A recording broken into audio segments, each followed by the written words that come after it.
민간인 사찰은 있을 수 없습니다. 일부 언론에서 청와대 특감반의 활동을 과거 정부에서 있었던 민간인 사찰인 것처럼 보도하고 있습니다.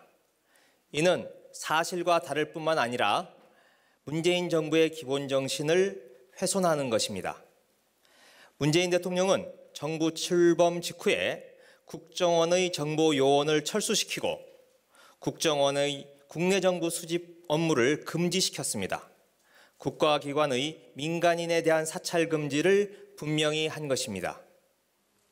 민간인 사찰이라고 하면 과거 정부의 사례에서 알 수 있듯이 첫째, 청와대 등 권력기관의 지시에 따라, 둘째, 정치적 의도를 가지고 정치적으로 이용하기 위해, 셋째, 특정 민간인을 목표로 이루어지는 것입니다. 어느 언론이 특감반의 활동 내용 가운데 문제를 삼고 있는 시중은행장 비위 첩보의 경우를 이 요건에 비춰봅시다. 첫째, 지시에 의한 것이 아니라 특감반원이 임의로 수집하였습니다. 그나마 보고를 받은 반장이 감찰 범위를 넘어서는 것으로 판단해 바로 폐기했습니다. 둘째, 정치적 의도나 정치적으로 이용할 목적이 개입하거나 작동한 적이 전혀 없습니다.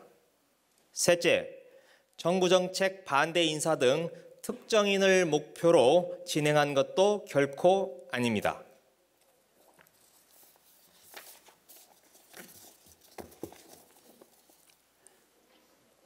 한번 뒤집어 생각해 봅시다. 지난해 12월 우리 사회에서는 가상통화가 4차 산업혁명의 필수적이며 양성화해야 한다는 목소리가 컸습니다. 청와대 안에서도 여러 목소리가 있었던 것이 사실입니다. 그때 가상화폐의 문제점을 느끼고 주도적으로 대책을 세워나간 것이 반부패 비서관실입니다.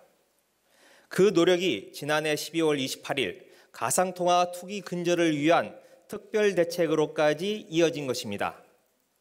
당시 정부가 선제적으로 규제를 하지 않았다면 그 피해는 수백만 명의 학생, 가정주부, 회사원들에게 고스란히 돌아갔을 것입니다.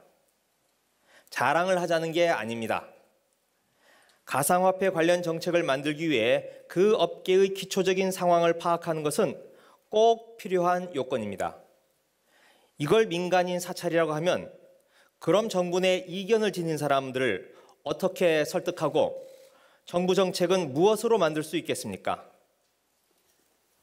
문재인 정부는 엄청난 인력과 자금을 지닌 국정원을 깨끗이 놓아버린 정부입니다.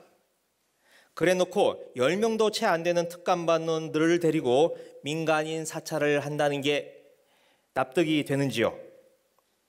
상식으로 판단해 주시기 바랍니다.